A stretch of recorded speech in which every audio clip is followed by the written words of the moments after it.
quand même que c'est super ingénieux ce truc. Ce tablier d'allaitement. Je vous en reparlerai dans une autre vidéo. Coucou les filles, j'espère que vous allez bien. Bienvenue sur ma chaîne. Comme le titre l'indique, aujourd'hui ça va être un peu du racontage de life, puisque je vais vous raconter mon accouchement. Vous avez été nombreuses à me demander comment ça s'est passé, etc. J'ai plein de choses à vous raconter, notamment sur la prise en charge, on va dire, de la maternité ici à Singapour, mais ça sera une vidéo à part. Hein. J'ai une autre vidéo où je vais vraiment vous dire un peu, je sais pas, les choses qui m'ont un peu, pas choquée, mais vraiment des petites choses qui sont très différentes de chez nous. Hein. Donc ça sera une autre vidéo aussi, je pense. Mais là, ici, je vais vous raconter donc mon accouchement, comment ça s'est passé, parce que vous avez été nombreuses à me le demander, et parce que je pense que ça peut intéresser, surtout quand non, j'allais dire, ça peut intéresser les filles, les filles qui vont devenir maman, mais non, parce que je suis déjà maman et franchement, à la fin de la grossesse, bah écoutez, j'ai été voir plein de vidéos de filles qui racontaient leur accouchement, naturel ou pas naturel, etc. Et personnellement, en tout cas, je peux vous raconter l'accouchement de toutes mes sœurs, belles-sœurs, mes copines, etc. C'est quelque chose que, je sais pas, j'aime bien. Je trouve ça tellement... je sais pas, c'est incroyable parce que... Voilà, chaque accouchement est unique et même si vous avez déjà eu des enfants, bah écoutez, ça peut se passer vraiment d'une manière tout à fait différente et je trouve ça, je sais pas, c'est vraiment quelque chose d'extraordinaire, une des plus belles choses, je sais pas, c'est vraiment quelque chose qui me fascine un petit peu limite, hein. Je trouve ça tellement incroyable et voilà, donc j'espère que ça va vous servir. L'objectif, c'est pas de vous raconter ma vie, un petit peu quand même, hein, mais j'espère que ça va vous servir et encore une fois, c'est surtout d'en tirer des petites leçons, puisque moi-même, hein, j'en ai encore tiré des leçons, comme quoi on en apprend tous les jours. Donc les filles, voilà, je vais pas vous raconter ma grossesse en détail, etc. Grosso modo, au niveau de la grossesse, ça s'est plutôt bien passé, avec un début qui a été difficile, puisque j'avais un placenta qui était trop bas, qui recouvrait le col de mon utérus. Et donc je devais vraiment me reposer et c'est vrai que les débuts n'ont pas été faciles. Je pensais que j'étais enceinte de jumelles, hein, franchement de jumeaux de nouveau, parce que c'était un peu les coliques, hein, c'était un peu comme pour les filles. Ok, on va changer de ça. Le début de grossesse, ça n'a pas été très facile puisque j'avais un placenta qui était trop bas, qui couvrait l'utérus, je ne pouvais plus marcher, j'avais des contractions tout le temps. Bon voilà, donc si vous voulez une vidéo par rapport à tout ça, je vous referai une vidéo, mais je vous en parlerai de toute façon dans la vidéo prise en charge de la maternité, puisque j'ai dû changer plusieurs fois de gynécologue. Hein. Bref, donc grosso modo la grossesse, on va dire que finalement ça s'est plutôt bien passé. Hein. Et donc à la fin de la grossesse, puisque j'ai accouché à 40 semaines plus 2 jours, pas de changement, j'avais toujours les mêmes contractions, même intensité, voilà. Et je me disais, mais mon Dieu, comment ça va se passer? C'est vrai que j'étais terrifiée, sincèrement j'étais terrifiée de devoir subir une césarienne, parce que donc, je vous l'expliquerai dans l'autre vidéo. Ici à Singapour, vous payez tout. Même si vous avez une assurance, hein, l'assurance paye pour vous. Et il y a différents prix. Un prix pour un accouchement naturel, un prix pour une césarienne et un prix pour une césarienne d'urgence. Césarienne d'urgence, c'est-à-dire que vous étiez censé accoucher naturellement et écoutez, finalement ça s'est terminé en césarienne, laissez tomber, le prix c'est... Voilà, vous payez en gros l'accouchement naturel plus la césarienne. Donc du coup, c'est vrai qu'il y a énormément de césariennes ici et j'avais peur, voilà, qu'on fasse une césarienne parce que le médecin empoche beaucoup plus d'argent en faisant une césarienne et voilà.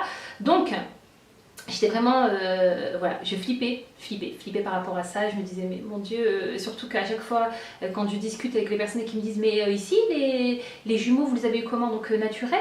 À Singapour, les jumeaux, la plupart du temps, c'est une césarienne. Donc du coup, je me disais, mais mon Dieu, purée, c'est pas possible, quoi. Bref, donc j'étais terrorisée par rapport à ça. Autre chose, il faut savoir que je voulais vraiment essayer de tenir le plus longtemps possible sans péridurale, hein, parce que franchement, au début, je me disais, oui, je vais essayer sans péridurale, mais je me suis dit, on verra le jour même en même temps, hein, c'est pas quelque chose que, non, je ne veux pas de péridurale absolument, mais voilà, j'avais envie, je crois que je suis restée frustrée du premier accouchement, parce que le premier accouchement, en gros, ce qui s'est passé, c'est que, je vous l'avais raconté, la poche des os s'est rompue à 7 h du matin, et j'ai rien ressenti. J'avais donc toujours les mêmes contractions, hein, pendant toute la grossesse. J'ai été hospitalisée, alitée, parce que j'avais des contractions toutes les 5 minutes, parce que j'avais des contractions vers la fin toutes les 2 minutes, mais mon col est resté fermé jusqu'au bout, et voilà, j'ai été donc alitée du 4e mois jusqu'à la fin de la grossesse, mais donc la poche des os s'est rompue, et ensuite à chaque fois je disais à mon mari, mais est-ce que tu te souviens de l'accouchement des filles? J'étais frustrée, parce que j'avais tellement lu sur l'accouchement, comme quoi, bah écoutez, normalement les contractions arrivent, que c'est progressif et que tout à coup ça devient vraiment très régulier et l'intensité commence à, voilà, elles deviennent de plus en plus enfin, douloureuses, voilà. Et j'ai pas eu ça avec les filles, il y a eu la rupture de la poche des os, 7 h du matin, ensuite rien qui s'est passé, donc je me disais mais ok, et ce dont je me souviens c'est le noir. C'est le noir. Sincèrement, je me souviens que d'un coup, j'étais dans le noir complet. C'est vraiment une sensation maintenant encore quand j'y repense, qui me fait peur parce que je disais à mon mari, j'ai aucun souvenir.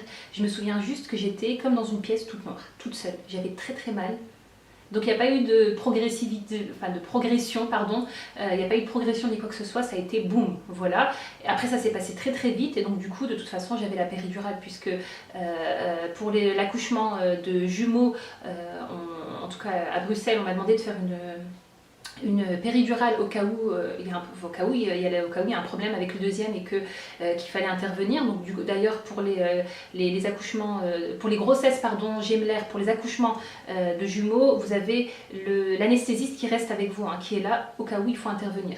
Donc voilà. Donc du coup vraiment je suis restée frustrée par rapport à ça parce que je sais pas, vraiment j'avais envie de vivre ce truc progressif, etc. Donc ce qui s'est passé ce jour-là, alors, et je me disais mais ça va jamais arriver, comment je vais savoir, j'ai tout le temps des contractions, j'ai déjà des contractions, et quand je parlais aux filles, ils me disaient ah oui, là maintenant je commence à avoir ces contractions un peu douloureuses, moi je les avais déjà, et pour moi je les trouvais pas douloureuses parce que j'étais tellement habituée depuis le début que c'était juste désagréable, voilà, franchement juste désagréable.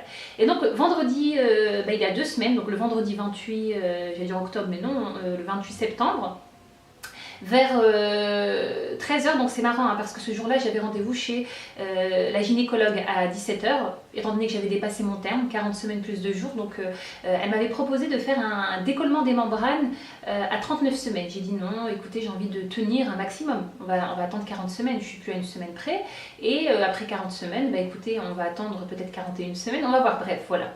Donc là, 40 semaines plus 2 jours, je me suis dit bon quand même on va aller voir un peu ce qui se passe.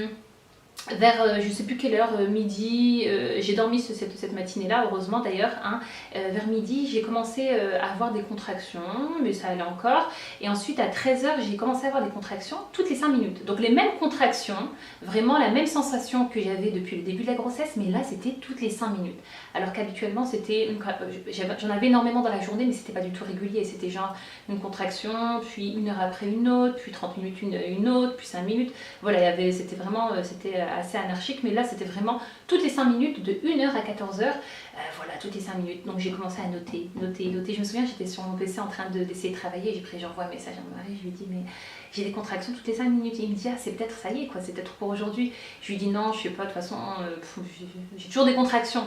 Sauf que là c'était régulier. Ensuite de 14 h à 15 h c'était toutes les 2 minutes. Et moi j'étais pas encore sûre de moi, je me disais mais je sais pas, peut-être pas, mais là ça commençait à être, je commençais à sentir que j'avais mal, vraiment, je commençais à sentir que j'avais mal, mais voilà, je tenais, je disais ok, tout ça, et j'étais vraiment dans l'optique, allez, je sais pas, peut-être ça sera pas pour aujourd'hui, mais voilà, je m'entraînais à respirer, etc., tout ce que j'avais vu sur YouTube et tout le reste, hein. Et ensuite, je rappelle mon mari, je dis, ah, je commence à avoir mal et tout ça, là, vraiment. Et après, donc il me dit, bah écoute, on se rejoint, on a rendez-vous à 17 h, mais on va pas attendre 17 h, on se rejoint à l'hôpital. Et alors moi, je lui dis, je lui dis, ok, je vais prendre le métro, on se rejoint. Il me dit, mais ça va pas la tête, tu prends pas le métro, tu prends un taxi, tu prends ta valise et tu viens. Moi, j'étais là, mais non, peut-être que ça sera pas aujourd'hui. Et il m'a fait rire parce qu'après, il me dit, quand je dis ça à mon collègue, il me dit, ma femme me dit, mais je vais prendre le métro. Après, son collègue lui dit, mais non, dis-lui qu'elle prend les vélos. Vous voyez les vélos là, avec l'application, je sais plus comment ça s'appelle ici à Singapour, mais les vélos qu'on scanne. Bref, donc du coup j'ai pris le taxi et tout, et on est arrivé là-bas vers 15 h, on s'est rejoint, donc on est parti dans l'endroit où il y a la gynécologue habituellement qui me reçoit, et je lui ai dit écoutez, j'ai des contractions toutes les 2 minutes, donc l'infirmière m'a dit, la gynécologue vous dit d'aller directement en salle d'accouchement, ça sera sûrement pour la journée, elle passera vous voir tout à l'heure là-bas. Donc voilà, on se rend là-bas, et c'est vrai que ça a commencé à s'intensifier, donc sur la route... Mon mari traçait, vraiment, il allait vite, il cherchait l'endroit où c'était. Et moi, voilà, franchement, je faisais ma vie toute seule. Hein. Je me suis dit, c'est pas grave. Donc dès que tu as une contraction, tu t'arrêtes et je respirais. Et je m'arrêtais, hop, je respirais, tout ça. Et je me rendais pas compte que vraiment le travail était en train de se faire. Hein. Pour moi, c'était encore, je me disais peut-être pas ceci, cela, je sais pas, franchement. Là, pour le coup, c'était vraiment théorique. Comme dans la théorie, c'était progressif, régulier, et la douleur a commencé voilà, à s'intensifier de plus en plus. Donc voilà, on a fait toute la route et toutes les 2 minutes, je m'arrêtais. Et j'attendais que ça passe. Et j'avançais. Bon voilà. Donc on est arrivé là-bas et tout ça, donc on a expliqué, nanana et tout. Et bah écoutez, on s'est installé, ils m'ont fait un monitoring et tout. Donc effectivement, j'avais des contractions toutes les 2 minutes. Et ensuite, il y a un médecin qui est venu me checker, donc pas la gynécologue qui allait me faire accoucher, mais le médecin de garde, enfin, qui était là-bas. D'ailleurs, pour vous dire, franchement, j'ai cru que c'était quelqu'un qui venait nettoyer la chambre parce que ici, ils font tellement jeunes, des fois, vous avez l'impression que c'est des adolescents. Il lui manquait juste les boutons, franchement. Et quand il m'a dit, je suis le docteur, je vais vous checker, je dis, vous êtes le docteur? Bon bref, voilà. Donc il a checké, il m'a dit, écoutez, 3 cm, voilà. Donc la nana, l'infirmière, elle me dit, oui, est-ce que vous voulez du gaz ou ceci ou cela? Je dis, non, écoutez, alors elle me dit, non, écoutez, allez vous installer dans votre chambre. Et quand vous avez besoin du gaz ou de faire votre péridurale, etc., vous descendez ici en salle d'accouchement. En sachant qu'il y a 15 minutes de marche, au moins 15 minutes entre l'endroit où vous accouchez et l'endroit où il y a les chambres. Enfin, la chambre, c'est un peu l'hôtel, quoi, en gros. Je vous expliquerai tout ça dans la vidéo, la prise en charge de la maternité à Singapour. Donc les filles, voilà, donc, et moi, je demande, est-ce que vous êtes sûre qu'il faut que je m'installe dans la chambre? Est-ce que c'est sûr que ça va être pour aujourd'hui? Je peux pas rentrer chez moi? Elle me dit, mais non, en plus, vous habitez trop loin de l'hôpital, normalement, c'est pour aujourd'hui, c'est pas un premier accouchement. Donc je dis, bon, ok, là, je me suis dit, je pense que ça va être pour aujourd'hui, vraiment. Et donc, voilà, elle m'a dit, est-ce que vous voulez une chaise, un fauteuil roulant pour qu'on vous installe dans la chambre et tout? Donc, j'ai dit, non, écoutez, je peux marcher et tout. Donc, voilà, j'ai marché et pendant toutes les 15 minutes, je crois qu'on a mis plus de 15 minutes pour arriver, puisque toutes les 2 minutes, je m'arrêtais pour respirer. Ok, donc on s'est installé dans la chambre et on nous a laissé. Donc il n'y a pas vraiment, sincèrement, voilà, en France, je me souviens quand même que la nana, les infirmières me demandaient est-ce que je voulais un bain, venez. Là non, c'est vraiment, en gros, on vous donne un peu une chambre. Et vous restez dans votre chambre et vous faites ce que vous voulez dans la chambre. Vous voyez ce que je veux dire? Et donc du coup, voilà, on nous a installés, elle est venue, elle m'a checké vite fait, vous voyez. Et c'est tout, donc elle m'a dit, si vous avez besoin de quelque chose, vous appuyez. Donc voilà, je suis restée là donc, de 3h jusqu'à 6h30.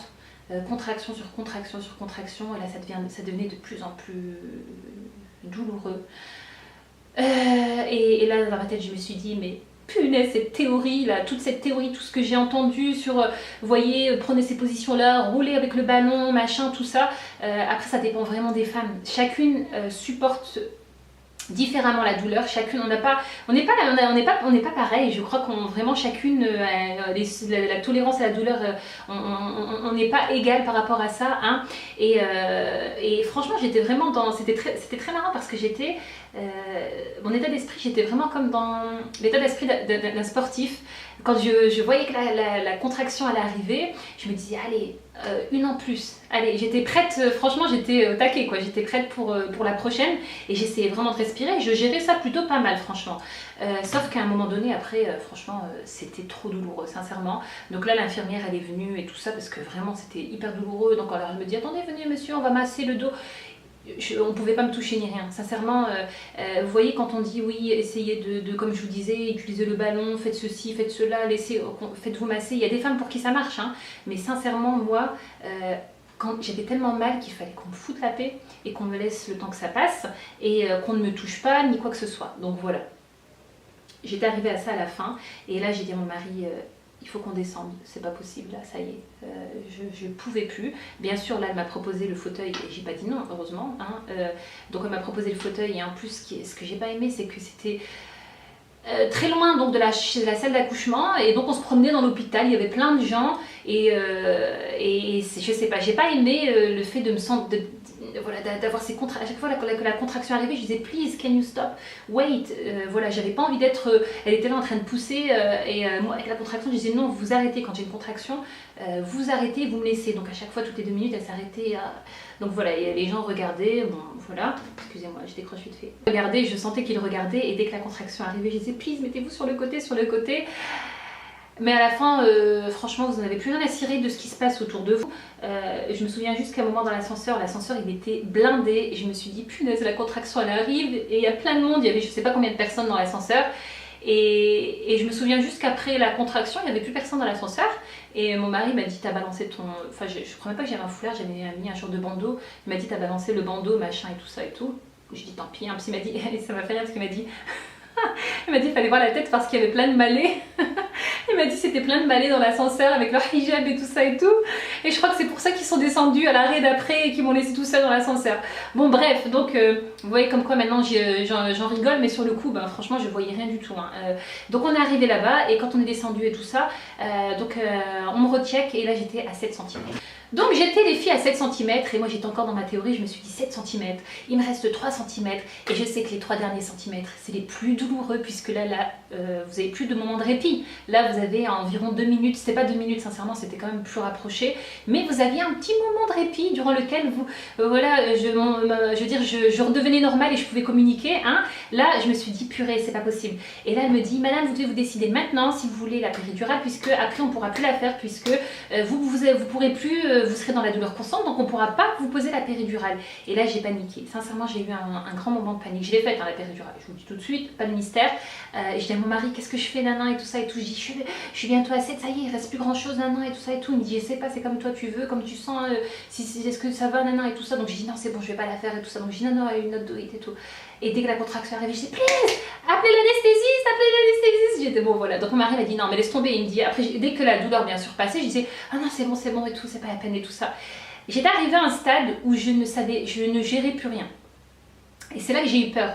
Je me suis dit, là, tu fais n'importe quoi. Donc, je ne gérais plus rien. J'arrivais plus à respirer.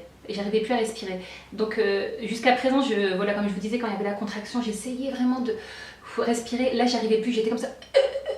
Voilà, c'était vraiment du n'importe quoi, j'avais envie de péter un boulon, tout simplement. J'écoutais plus les infirmières, je voulais plus que personne me parle, c'était devenu intolérable. Je peux même pas vous décrire la douleur, hein, parce que, comme je vous disais, après je disais à mon mari, mais purée quoi, comment tu veux rouler sur un ballon, comment tu veux faire ceci ou cela, alors que j'avais l'impression qu'on m'avait enfoncé des piquets dans les... Je sais pas, c'est indescriptible. C'est indescriptible, je voulais la vivre cette douleur, voilà, mais c'est indescriptible, sincèrement, je peux même pas vous la décrire parce que chacune la ressent différemment. Il y en a qui disent c'est au niveau du dos, ceci, cela, moi je sais pas c'était au niveau de quoi. Mon mari m'a dit juste t'étais comme une droguée, voilà.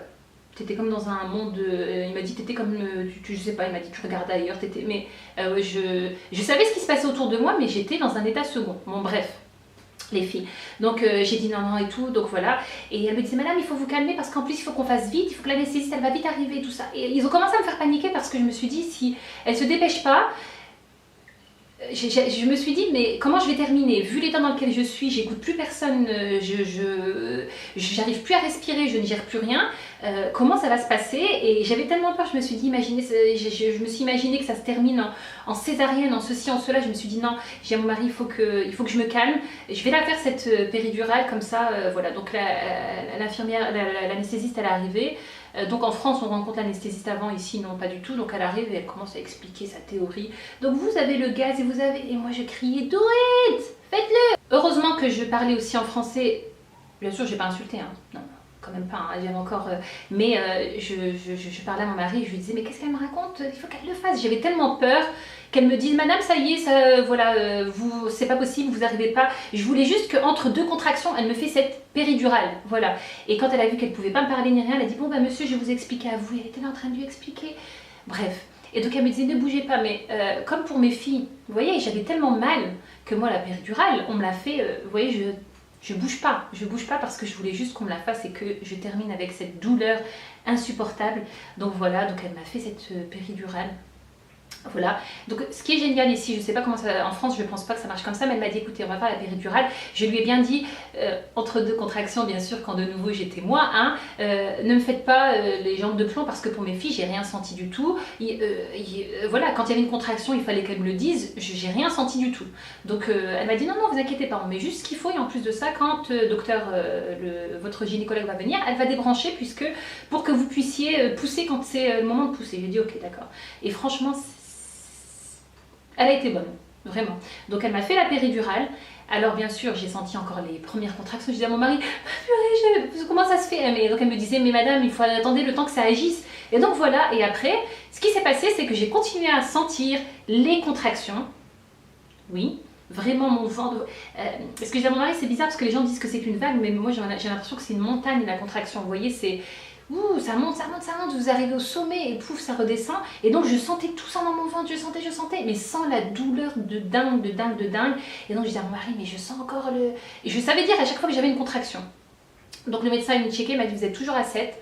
Voilà, et donc j'avais ces contractions qui revenaient, tout ça. Bien sûr, là j'étais beaucoup plus détendue, même si je serrais un peu les dents quand j'avais la contraction, mais c'était pas douloureux, c'était gérable. C'était vraiment gérable, c'était juste... Vous voyez, comme ça. Ok. Et donc, mon médecin, ma gynécologue est passée, elle m'a checké, elle m'a dit vous êtes donc à 7, je vais rentrer à la maison et je reviens d'ici 3 heures. Elle m'a dit en général, pour les 3 derniers centimètres, c'est 3 heures. Hein. Voilà, elle m'a dit donc je reviens après. Donc voilà, elle est partie. Et j'ai dit à mon mari, je sais pas combien de temps elle est passée, je sais même plus, il était quelle heure, peut-être qu'il était 7 heures. Je sais pas, quelque chose comme ça, quand elle est passée, le temps que vous voyez 6h30, le temps que l'anesthésiste blablabla parle, le temps que je me décide à faire la péridurale, etc. Je pense que facilement il devait être 7h. Et donc elle est partie et moi je sentais ces contractions et je dis à mon mari, je te jure, je sens un truc qui descend, je sens un truc qui pousse, je sens un truc qui pousse et tout. Appelle-les pour qu'ils vérifient tout ça. Et heureusement, franchement. Donc elle faisait sa ronde, hein, la gynécologue, elle allait voir toutes les patientes qu'elle devait faire accoucher. Et donc ils ont appelé c'était le médecin de garde, je crois, qui est venu. Franchement, c'est dingue hein, comment on oublie les choses, mais le médecin de garde, je crois qu'il est venu. Et il a checké. Non, c'est elle qui est revenue. Je sais plus. Franchement, je sais plus. En tout cas, elle est revenue. Et elle m'a dit, est-ce que ça va? J'ai dit non. J'ai dit ça va. Je dis mais je sens qu'il y a quelque chose qui descend. Il y a quelque chose qui descend. Et toi, elle m'a dit bah écoutez, je vais rechecker quand même et tout ça. Elle venait juste de me checker un peu avant. Et là, elle ouvre comme ça. Elle me dit ah mais on voit la tête et tout. Donc elle check. Elle me dit vous êtes à 9 cm aidé. On va se préparer. Et là, j'ai dit oh mon Dieu. Elle serait partie. J'aurais accouché avec le petit jeune. J'ai changé d'appareil photo. Étant donné que j'ai plus de batterie, donc où est-ce que j'en étais? Voilà, donc elle a commencé à s'installer, etc. Donc elle s'est installée et donc elle me dit vous pouvez commencer à pousser madame et tout, c'est déjà là de toute façon. Et voilà, donc j'ai commencé à pousser. J'ai pas poussé beaucoup de fois, je crois que j'ai dû pousser, je sais pas, franchement, je vous dis pas beaucoup de fois, mais en réalité, je sais pas combien de fois j'ai poussé, j'ai peut-être poussé 8 fois, 9 fois, je sais pas. Bref, en tout cas, j'ai poussé, mais donc ce qui était génial, c'est que elle me disait donc quand vous sentez la contraction vous poussez et donc je disais madame c'est bon elle arrive là. Donc elle me dit allez-y préparez-vous. Donc avec les filles j'étais frustrée de pousser, j'avais l'impression de pousser dans le vent parce que je sentais rien du tout, je sentais rien. Donc elle regardait, vous voyez elle regardait l'écran et elle me disait la contraction arrive, vous voyez. Et alors que là j'avais l'impression quand même d'être plus actrice on va dire de cet accouchement. Donc je sentais la contraction qui arrivait et là je disais c'est bon elle arrive et donc elle me disait allez-y dès qu'il y a la contraction vous poussez. Donc franchement je trouvais ça super top et tout. Donc j'ai poussé et ensuite je vous raconte l'accouchement les filles hein. Et ensuite j'ai senti quelque chose passer et se bloquer entre mes jambes. Voilà, c'était la tête tout simplement. Voilà, je sais plus à qui je racontais ça, ma belle-sœur elle me disait quoi t'as senti ça mais t'avais l'anesthésie elle a pas... Mais ton anesthésie elle a pas marché. Je dis mais au contraire c'est ça l'anesthésie qui est une superbe anesthésie, c'est que vous pouvez sentir la chose sans... C'était vraiment désagréable, hein, mais c'était pas le truc douloureux, machin et tout. Donc voilà, et par réflexe, je fermais mes jambes et me disais non, écartez les jambes et tout ça, voilà et tout ça. Et donc j'ai senti la tête et là je sais pas ce qui s'est passé, elle a fait tout un travail. Parce que donc, en gros, je vous raconterai dans l'autre vidéo, mais j'avais un package dans un autre hôpital, donc j'étais suivie au niveau de la grossesse dans un autre hôpital avec un autre gynécologue. Donc j'avais vu le gynécologue quelques jours avant, et en tout cas toutes les fois où je l'ai vu, donc il m'avait dit... Le bébé a la tête comme ça. Donc ça sera un peu plus difficile au niveau de l'accouchement, puisque normalement il doit être comme ça. Donc du coup, bon elle le savait de toute façon, et là elle a fait tout un travail, je sais pas pendant combien de temps. J'ai l'impression que ça a duré une éternité. Donc elle m'a dit vous ne poussez plus, il fallait faire le petit chien, vous voyez, comme ça. Et donc elle a fait sortir la tête, franchement. C'était tellement long, c'était désagréable. Et j'ai commencé à flipper. Donc je disais à mon mari, mais c'est pas possible, c'est trop long, t'es sûr, tu vois la tête, non, et tout ça. Bon, bref, voilà et tout. Et donc la tête, elle est sortie. Et après la tête. Vous voyez, quand les filles qui ne font pas de péridurale, elles disent que la délivrance, c'est vraiment la délivrance. Vous voyez le moment où le corps sort, on dirait qu'on m'a vidé de tout. Je sais pas, j'ai l'impression que tout ce qu'il y avait à l'intérieur de moi est sorti d'un coup. Je suis comme ça, une sensation, mais c'est un truc de dingue, sincèrement c'est un truc de dingue. Et donc elle l'a sorti. Et par contre quand elle l'a sorti, je crois qu'elle a mis un peu longtemps à le faire sortir. C'est pour ça que je vous ai dit, franchement, j'ai dit à mon mari, mais si ça avait été le petit jeune, je vous assure que je pense pas qu'il aurait, parce que c'est vraiment un très jeune, hein, celle que j'ai choisie, donc c'est une senior, donc c'est quelqu'un qui a de l'expérience quand même.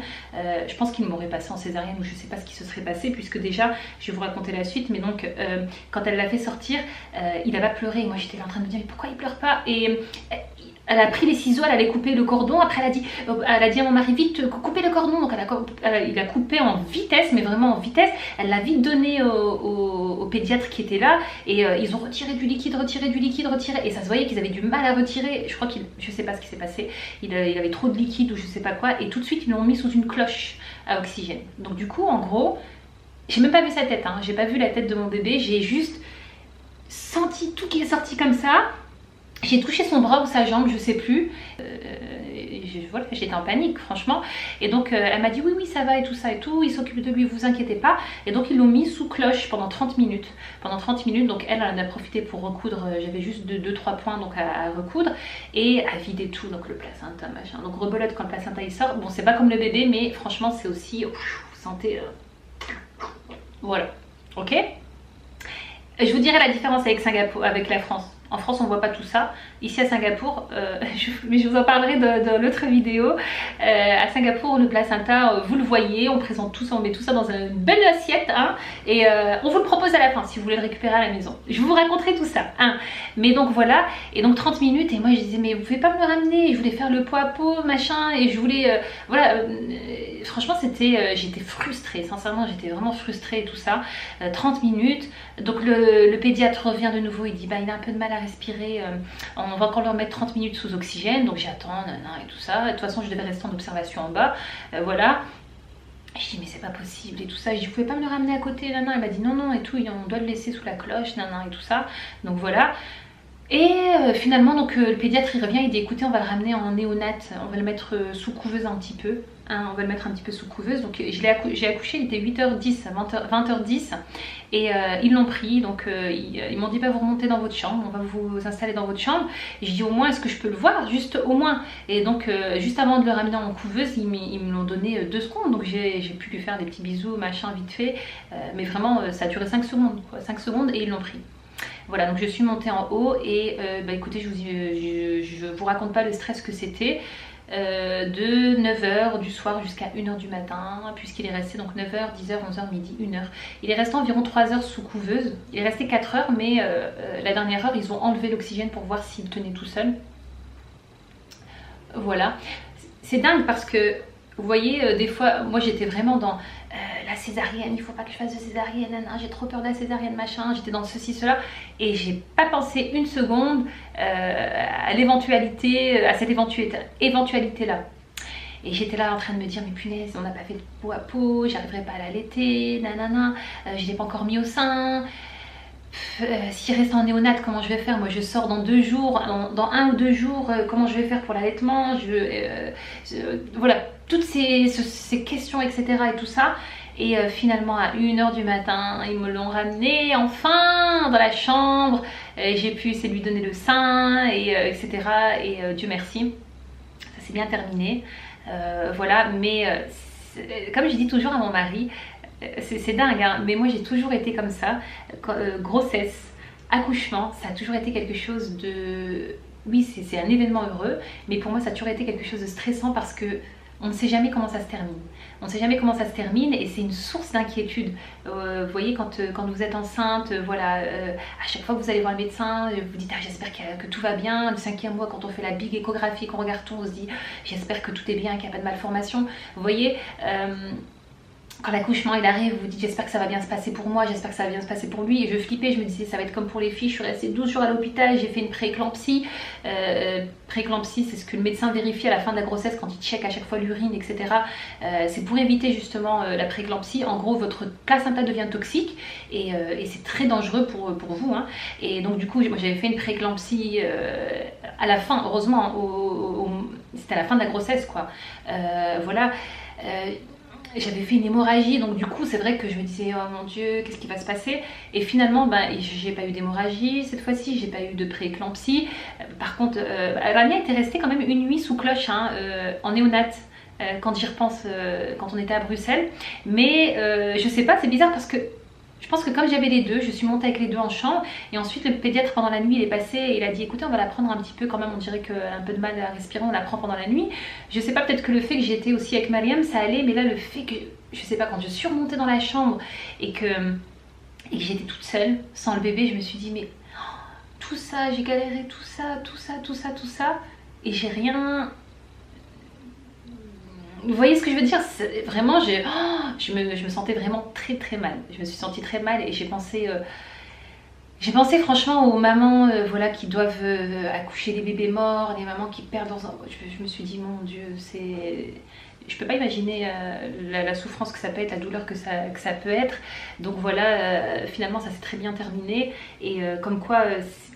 des fois c'est vrai qu'on stresse énormément, en tout cas pour moi je me suis fait tellement de scénarios et finalement on ne peut rien prévoir, et finalement vous avez vu que ça s'est passé vraiment différemment. Il y a une chose que j'ai oublié de vous dire, c'est que la poche des os s'est percée vers je crois à 7 cm, donc vraiment ça a été totalement l'inverse de ce que j'ai eu avec les filles, et j'étais sûre, je me suis dit vu que j'ai encore des contractions pendant toute la grossesse, ça va pas être progressif, je vais encore avoir cette sensation d'être dans le noir, machin, ceci, cela, et j'en suis sûre que je vais devoir faire la péridurale directement, nanana, machin et tout, alors que non, pas du tout, ça a vraiment été très progressif et ça a été rapide puisque finalement ça a commencé on va dire vers 1h, enfin je sais, quand ça 13h pour moi sincèrement c'était très gérable, 14h c'était très gérable, 15h ça commençait à être un peu plus chaud, mais finalement 15h, 20h j'ai accouché, 20h10 exactement, ça a été très rapide, donc franchement à part bon voilà ce problème qu'il y a eu,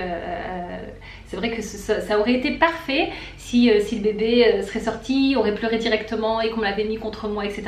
Ça aurait été l'accouchement parfait, mais Dieu merci finalement c'est quand même un accouchement qui est parfait pour moi dans le sens où j'ai pu expérimenter, on va me prendre un peu pour une folle hein, parce qu'il y a des copines quand elles m'ont dit ah, raconte et tout ça et que j'aurais raconté, qu'elles m'ont dit mais t'es folle, pourquoi t'as attendu jusqu'à 7 pour faire la péridurale machin. J'avais vraiment envie de ressentir ça, de sentir cette douleur, et là je me dis des fois je suis là en train de me dire mais mince purée, les 3 derniers centimètres j'aurais peut-être pu, nanan, ceci, cela, mais il faut pas se prendre la tête. C'est comme le plan de naissance, hein. On fait un plan, mais je vous assure que le jour J, quand vous êtes là-bas, le plan, voilà, franchement, vous y pensez plus parce que la théorie c'est la théorie, mais après il faut vivre le moment et voir comment, dans quel état vous êtes, etc. Mais donc voilà, grosso modo, en tout cas les conseils que je peux vous donner, c'est ne pas vous prendre la tête. Ne pas vous fixer des objectifs, vous voyez comme je vous disais, ah non moi je veux absolument accoucher sans péridurale, ou je veux absolument faire ceci ou absolument faire cela, parce que si finalement pour X raisons vous ne pouvez pas faire cette chose là, vous allez vivre cet accouchement comme un échec, et franchement c'est vrai que ça peut faire mal et ça peut être source de déprime, etc.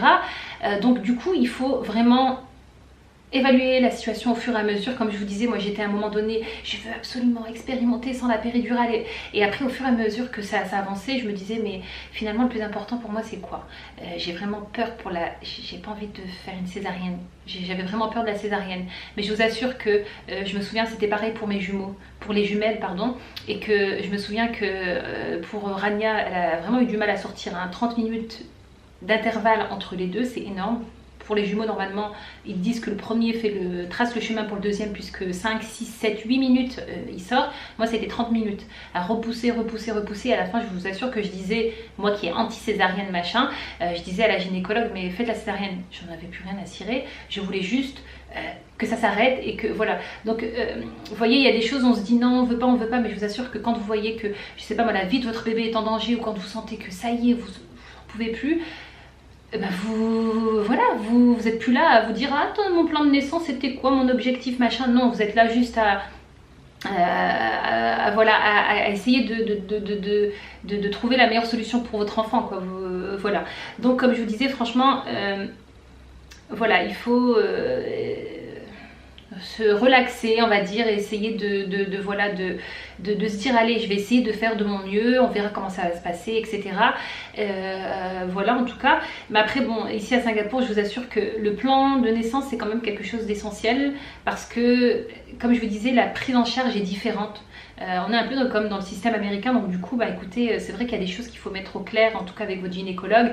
Et voilà, donc pour les filles, j'ai jamais pensé à faire un plan de naissance ni quoi que ce soit.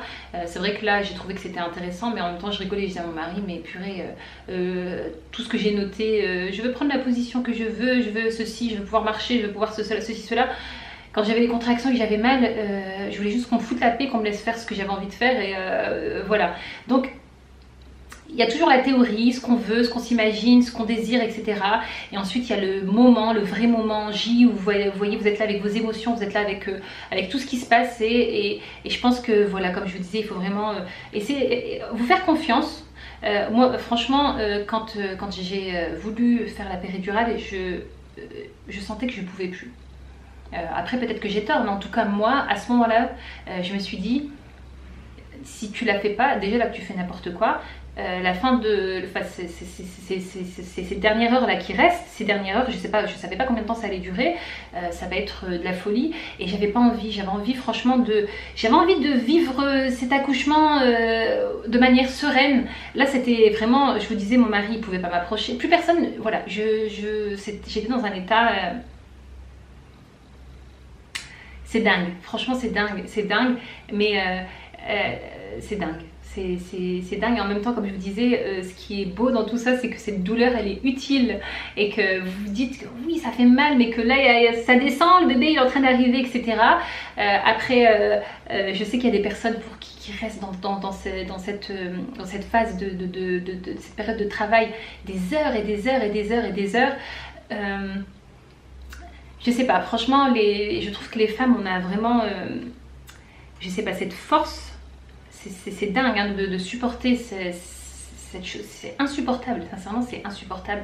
Et ce qui est dingue, c'est que je me dis, donc voilà, après tout ça, donc vous accouchez, je vais pas dire qu'on oublie, mais c'est vrai qu'on oublie la douleur, parce que là je serais incapable de vous la redécrire, je serais incapable de vous décrire cette douleur, comment elle était, mais on oublie quand même, puisque là maintenant je suis dans l'allaitement, et je me dis, mais c'est encore pire. Le début, la montée, je me dis mais c'est encore pire que les contractions, alors que j'en suis sûre que non. Voilà, donc bref, pour vous dire que quand même on supporte énormément de choses, on est capable d'énormément de choses, et que voilà, franchement c'est juste... on est incroyable, sincèrement on est incroyable, les femmes sont incroyables, et c'est vraiment... je suis contente d'être une femme rien que pour ça. Bien sûr, il y a des femmes qui ne veulent pas d'enfants, etc. Mais ça reste quand même, en tout cas pour moi, les moments les plus beaux de ma vie. Et je sais pas, c'est juste incroyable. J'ai pas d'autres mots, hein. Voilà, et je voulais juste terminer les filles, je voulais terminer en vous remerciant pour tous les messages que vous m'avez envoyés, donc que ce soit en privé, en public, en commentaire sur Instagram, les différents réseaux sociaux. Et je voulais franchement terminer avec ces derniers mots. J'espère vraiment, les filles, pour celles qui n'arrivent pas à avoir d'enfants et qui le souhaitent de tout cœur, j'espère vraiment pour vous de pouvoir vivre ça. Après, c'est pas ce qui, c'est pas, je veux dire, c'est pas la seule chose qui nous, c'est pas ce qui nous définit en tant que femme, etc. Mais je comprends tout à fait. Il y a beaucoup de filles qui m'ont dit, je rêve de ce moment depuis, je sais pas, 5 ans. Il y en avait, c'était 10 ans. Franchement, je connais des personnes dans mon entourage, voilà, des personnes que je connais qui ont attendu, oui, 10 ans avant d'avoir des enfants, qui ont dû patienter, faire voilà, vraiment qu'ils ont dû patienter, faire des FIV sur FIV, ceci et cela, des suivis médicaux, etc. Voilà, donc il faut essayer d'être patient, vraiment, essayer de ne pas perdre espoir. Il me semble qu'on avait fait un sujet avec ça, avec Asma dans les postés. Mais franchement, je vous souhaite de tout cœur, si c'est vraiment ce que vous souhaitez dans votre vie, je vous le souhaite de tout cœur, parce que je pense que toute femme mérite en tout cas de vivre ça. Et après, si on ne peut pas le vivre, c'est qu'il y a une bonne raison, une bonne raison par rapport à ça. Mais en tout cas, je vous souhaite vraiment de tout cœur de pouvoir en tout cas arriver à atteindre ce que vous souhaitez dans votre vie, hein. Mais finalement, on ne se rend pas compte de la chance qu'on a. Il y a des choses, c'est vrai qu'on se plaint des fois, on se plaint voilà, par rapport aux enfants, ça c'est difficile, la grossesse, ceci, cela, mais on ne se rend pas compte que d'autres personnes, pour arriver à ça, doivent se battre, passer vraiment par voilà, subir vraiment des choses psychologiquement, physiquement, très émotionnellement très difficiles, hein. Donc je pense qu'il faut vraiment être reconnaissant envers ce qu'on a, hein, parce que encore une fois, comme je vous disais, c'est pas, tout le monde ne peut pas avoir des enfants, tout le monde ne peut pas avoir des enfants facilement, tout le monde n'a pas une grossesse qui se passe bien, tout le monde n'a pas un accouchement qui se passe bien. Il suffit de regarder autour de nous, vous voyez des bébés morts à la naissance ou des fausses couches très tard dans la grossesse ou ceci ou cela. Donc franchement, on doit être reconnaissant des bienfaits qu'on a. Et voilà, ce sera le mot de la fin. J'espère en tout cas que cette vidéo vous aura plu. Et comme je vous disais, franchement, si vous êtes enceinte, voilà, il faut, si vous êtes croyante en tout cas, comme moi, il faut s'en remettre à Dieu. Il faut essayer de ne pas trop vous prendre la tête, de ne pas trop... Pour ma première grossesse, comme je vous disais, j'étais vraiment dans les livres, tout le temps en train de lire ceci, cela, machin. Et finalement, ça s'est pas passé comme je pensais que ça allait se passer. Donc, il faut juste se faire confiance, laisser les choses, comme je vous disais, se faire, hein, voilà. Et profiter parce que oui, la grossesse passe vite, après l'accouchement passe vite, tout passe vite, c'est juste dingue. Donc, voilà. Donc sur ce, les filles, je vous fais de gros bisous. Prenez bien soin de vous et avant de quitter la vidéo, s'il vous plaît, si vous avez eu des petits bébés, hein, laissez ça en commentaire. Laissez ça en commentaire, j'aimerais bien lire vos expériences, j'aimerais bien lire un peu voilà, comment ça s'est passé pour vous, etc. Vous avez été nombreuses à me laisser un peu vos histoires sur Instagram, mais donc j'aimerais bien voir tout ça aussi sur YouTube. Et ça me servira, et ça servira aussi à des mamans peut-être qui sont en train de regarder ou qui sont à la recherche d'informations ou d'expériences, etc. Et comme je vous disais encore une fois, chaque histoire, chaque accouchement est unique et vaut le coup d'être raconté. Donc racontez-moi tout ça les filles et à très bientôt. Bye bye.